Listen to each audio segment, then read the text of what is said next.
एक बहुत अजीम काम होने जा रहा है और उसके लिए मैं सिर्फ इतना कहूंगा कि जय Shri Ram. This is the beauty of this beautiful country.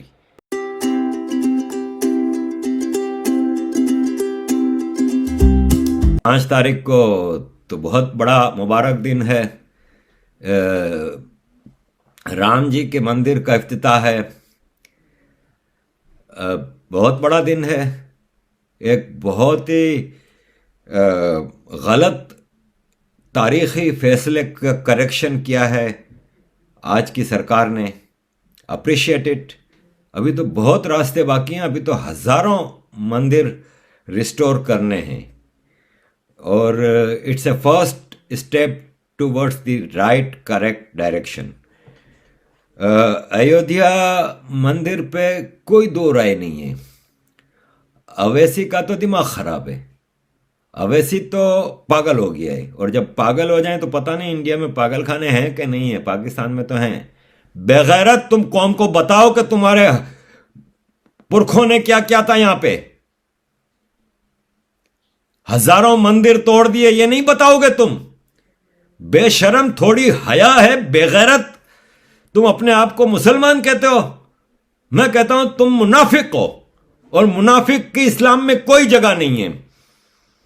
तुम लोगों को जब यह बताओ ना कि बाबरी मस्जिद तोड़ के यहां पे अयोध्या मंदिर बनाया जाता है तो साथ ये शर्म करना और बताना कि बाबरी मस्जिद मंदिर तोड़ के बनाई गई थी। तुम जैसे झूठे और मक्कार इंसानों के लिए इंसानियत में जगह नहीं है। इस्लाम तो दूर की बात। तुम लोगों के अंदर मुनाफकत के अलावा और कोई काम नहीं है। तुम दोनों भाइयों का एक ही काम है, नफरत फैलाना। अगर तुम कोई दूसरे मुल्क में रह रहे होते ना तो इस वक्त तक तुम्हें कंसंट्रेशन कैंप में भेज दिया जाता। ये तो शुक्र करो कि तुम हिंदुओं के साथ रह रहे हो, जिसका मैं बार बार कह रहा हूं कि दुनिया की सबसे टॉलरेंट कौम है ये। चाइना में होते ना तो इस वक्त कंसंट्रेशन कैंप में होते तुम। Islamic Republic of banana Republic of Pakistan का सदर बेशरम इंसान आरिफ अलवी, जिसकी मैं किसी दिन आपको स्टोरियां सुनाऊंगा तो आप लोग कहोगे कि ऐसे ऐसे पाकिस्तान में सदर बनते हैं। तो भाई साहब, ऐसे ऐसे ही बनते हैं। इंसान का बच्चा पाकिस्तान में कभी पावर हासिल नहीं कर सकता। आरिफ अलवी के कैरेक्टर को तो मैं बाद में लाऊंगा आपके सामने। जमात इस्लामी का है ये। मंदिर तो वहीं बनेगा और बाकी सारे मंदिर भी बनेंगे। ये बहुत जरूरी है। तो बधाई हो तमाम हिंदुस्तानियों को, मुसलमान, सिख, हिंदू, पारसी जो भी हैं, कि ये एक बहुत अजीम काम होने जा रहा है। और उसके लिए मैं सिर्फ इतना कहूंगा कि जय श्री राम। हमारे पुरखों की हुई भयानक गलतियों, जुर्मों, जराइम में से ये एक छोटा सा करेक्शन हुआ है। अभी बहुत आगे रास्ता बाकी है। हालांकि इसमें कोई एक्सट्रीमिज्म की तो बात ही नहीं है। भाई, इमरान खान कहां जाता है अपने रिलीजियस ड्यूटीज पूरी करने, नमाज पढ़ने? मस्जिद जाता है ना। प्रेसिडेंट ट्रंप कहां जाता है? बाइबल उठा के जब कोरोना आया था तो कहां गया था? चर्च में गया था ना। चर्च में गया था ना। वो सब जायज है। मोदी जी ए प्रैक्टिसिंग हिंदू मंदिर नहीं जाए। भाई, ये कौन सा फिलोसॉफी है? जरा हमें भी तो समझाएं ना। वरना ब्यूटी इस सेक्युलर स्टेट की, क्योंकि वो लोग तो सेक्युलर हैं। सेक्युलर स्टेट की ब्यूटी ये है कि राफेल जहाज की डील एक हिंदू करता है। राफेल जहाज की डिलीवरी एक मुसलमान एम्बेसडर जावेद अशरफ साहब, भारतीय एम्बेसडर इन फ्रांस को मिलती है। उस कॉकपिट में बैठने वाला पहला ऑफिसर हिलाल, मुसलमान, भारतीय। और जब ये जहाज आ जाते हैं तो हरप्रीत सिंह, एक सिख, एयर कमांडर के कंट्रोल में जाते हैं। This is the beauty of this beautiful country. और ये सब भारतीय थे।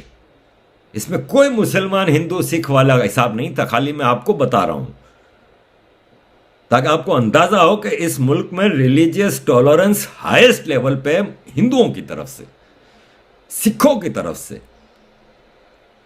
लेकिन बदकिस्मती से यह अब्राहमिक रिलीजन जो सुपीरियरिटी कॉम्प्लेक्स से निकलने को तैयार ही नहीं है। रिफॉर्म्स जरूरी हैं। हिंदुस्तान के सेक्युलरिज्म को तो कोई उंगली उठा ही नहीं सकता। इसके अलावा आर्टिकल 370 की बात आती है, जिसकी बर्थडे है 5 अगस्त को। पाकिस्तानियों के लिए तो ज़ाहिर है ये डूब मरने का मकाम है। 72 साल इन्होंने जिस फौज को अपने पेट काट के पैसे दिए वो इनको मामू बनाती रही। कश्मीर आज़ाद कराएंगे ये। और आपको तो याद ही होगा कि लास्ट ईयर एब्रोगेशन के बाद पाकिस्तान ने कितना ज़बरदस्त बहादुरी वाला कदम उठाया था कश्मीर को आज़ाद कराने के लिए। इन फौजियों ने कहा था कि हम विस्की के गिलास पकड़ के बैठ के अपने मैसेज में आपके तमाशे देखेंगे, आप 5 मिनट के लिए खड़े हो जाइएगा हर जुम्मे की नमाज के बाद कश्मीरी मुसलमानों के लिए। कौम को मामू बनाने के अलावा इनका कोई काम नहीं। ये पूरी कौम को बेवकूफ बना रहे हैं कश्मीर के नाम पे, और अब ये करोड़ों अरबों रुपया खाली इस कैंपेन पे लगा देंगे। क्या आर्टिकल 370 की भारत ने कश्मीर पे कब्जा कर लिया, ये कर लिया, वो कर लिया। भाई इतनी हिम्मत है तो जाओ ना, आजाद करा लो कश्मीर को। फिर नंबर 1 फौज दुनिया की, तो एटम बम, तो ये मिसाइल, तो वो मिसाइल, कब ले जाओगे? कहां लेके जाओगे? ये सब कब्र में लेके जाओगे? तो फिर वंस एंड फॉर ऑल मसला हल करो। तुम लोग इतने बहादुर हो तो जाओ भारतीय फौज से लड़के दिखा दो। या वो 93,000 फौजियों का याद आ रहा है तुम लोगों को? हशर भारतीय फौज और लोगों का की बड़ी बदकिस्मती है। उनको दुश्मन भी घटिया मिले हैं, उनको पड़ोसी भी 1-2 घटिया मिले हैं। लेकिन बहरहाल यह हजारों साल पुरानी तहजीब है हिंदुस्तान, और कायम और दायम है। इतनी दुनिया जहां की आर्मीज ने इस मुल्क को नहीं छोड़ा, सब ने इस पे हमले किए हैं। अंग्रेज, फ्रेंच, मुसलमान, भांत भांत के मुसलमान। मजहब को तब्दील करने की कोशिश की, हिंदुइज्म को खत्म करने की कोशिश की। 5000 साल से कायम है, रहेगा हमेशा के लिए।